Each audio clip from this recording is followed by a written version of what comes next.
AP బీజేపీలో original సీనియర్లకు మొండి చేదురవుతోంది.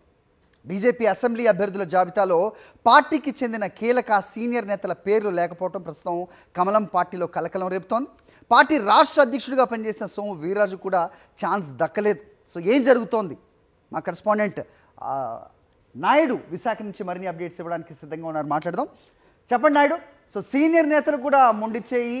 So ఇక్కడ చూస్తే కనుక మొత్తంగా చంద్రబాబు నాయుడు అలాగే పురంధేశ్వరి వీళ్ళకి హితులుగా లేకపోతే వాళ్ళకి అన్యాయులుగా ఉన్న వాళ్ళ పేర్లే వినిపిస్తున్నాయి. మరి బీజేపీ సీనియర్ల మాట ఏంటి అనేది ప్రస్తుతం చర్చనీయాంశంగా మారి ఏంటి మీ దగ్గర ఇన్పుట్స్?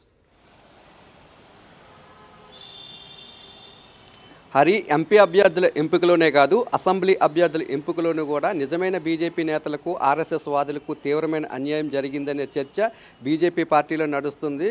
మాజీ రాష్ట్ర అధ్యక్షుడు సోము వీర్రాజు, పార్టీ ఉపాధ్యక్షులుగా ఉన్న పివిఎస్ఎన్ మాధవ్ అలాగే మరికొంత నేతలు కూడా ఈ ఎన్నికల్లో ఎమ్మెల్యే అభ్యర్థులుగా పోటీ చేయాలని భావించారు.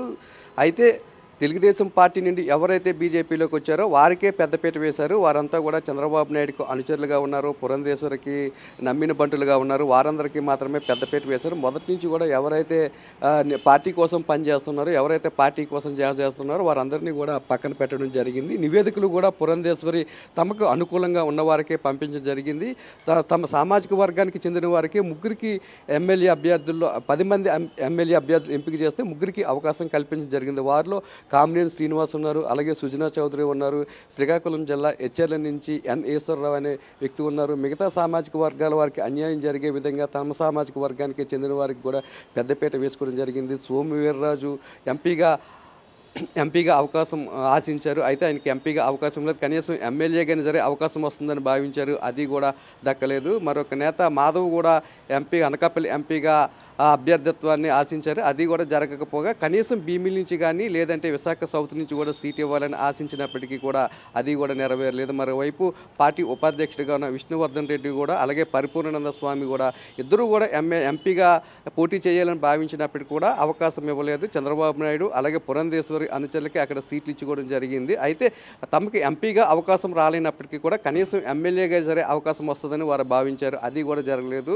ఎవరైతే చంద్రబాబు నాయుడుకి కానీ పురంధేశ్వరికి కానీ అనుచరులుగా ఉన్నారో వారికి మాత్రమే పెద్దపీట వేయడం జరిగింది. ఇందులోనూ కూడా 10 అసెంబ్లీ స్థానాలకు ప్రకటించినట్లయితే అందులో 6 ఇతర పార్టీల నుండి వచ్చిన వారికే వలస నేతలకే కూడా పెద్దపీట వేయడం జరిగింది. దీన్ని నిజమైన బీజేపీ నేతలు జీర్ణించుకోలేకపోతున్నారు. మొత్తం బీజేపీ పార్టీ ఆర్ఎస్ఎస్ విధానాలు పక్కకు పోయి పురంధేశ్వరి విధానాలు, ఆమె సామాజిక వర్గానికి చెందిన విధానాలు మాత్రమే బీజేపీలో అమలు అవుతున్నాయి. ఇదే విధంగా ముందుకు వెళ్తే ఓట్ షేరింగ్ అనేది కూడా జరగదు. నిజమైన కార్యకర్తలంతా కూడా పార్టీకి దూరమయ్యే పరిస్థితి కనిపిస్తుందని నిజమైన బీజేపీ నేతలంతా ఒక ఆవేదన అయితే వ్యక్తం చేసే పరిస్థితి అయితే మనకి కనిపిస్తుంది. హరి, నందమూరి అల్లుడు గురించి కూడా బీజేపీ నేతలు త్యాగాలు చేయవలసి వస్తుందని చాలా మదన పడుతున్నట్టుగా కూడా తెలుస్తోంది. ఎవరు చక్రం తిప్పుతున్నారు? పురంధేశ్వరి, చంద్రబాబు నాయుడు మార్క్ రాజకీయం బట్టబయలు అయినట్టే అనుకోవచ్చా? ఖచ్చితంగా హరి, విశాఖ ఎంపీ స్థానాన్ని బీజేపీ నుండి జీవీఎల్ నరసింహరావు ఆశించారు. అయితే జీవీఎల్కు సీటు దక్కకుండా పురంధేశ్వరి, చంద్రబాబు నాయుడు తెర వెనక నుండి చక్రం తిప్పారు. అక్కడ బాలకృష్ణ రెండో అల్లుడు, పురంధేశ్వరి మేనగోడల భర్త అయిన గీతం భరత్ అక్కడ తెలుగుదేశం పార్టీ తరఫున ఎంపీగా పోటీ చేస్తున్నారు. పురంధేశ్వరి ఒక బీజేపీ నేతకి అక్కడ ఎంపీ స్థానాన్ని ఇవ్వాలి. గతంలో కూడా అక్కడ బీజేపీ గెలిచింది కాబట్టి ఈ స్థానాన్ని పొత్తులో భాగంగా బీజేపీకే కేటాయించాలి. పార్టీ సీనియర్ నేత అయిన జీవీఎల్ నరసింహరావు ఇక్కడ పోటీ చేస్తారని చెప్పాల్సిన పురంధేశ్వరి ఈ సీటు తమకొద్దు, పొత్తులో భాగంగా ఆ స్థానాన్ని తెలుగుదేశం పార్టీకే కేటాయించాలని ఆమె కోరడం బీజేపీ నేతలకు ఒక ఆగ్రహాన్ని అయితే తెప్పిస్తుంది. కేవలం తమ కుటుంబ సభ్యుల కోసం, తమ సామాజిక వర్గానికి చెందిన నేత కోసమే విశాఖ పార్లమెంటు స్థానాన్ని బీజేపీకి కాకుండా తెలుగుదేశం పార్టీకి పొత్తులు వెళ్లే విధంగా పురంధేశ్వరి వ్యవహరించారు. చంద్రబాబు నాయుడు, బాలకృష్ణ, లోకేష్, పురంధేశ్వరి వీరంతా కూడా కుటుంబ సభ్యులంతా కూడా ఏకమై ఒక నిజమైన బీజేపీ నేతకు, ఒక బ్రాహ్మణ సామాజిక వర్గానికి చెందిన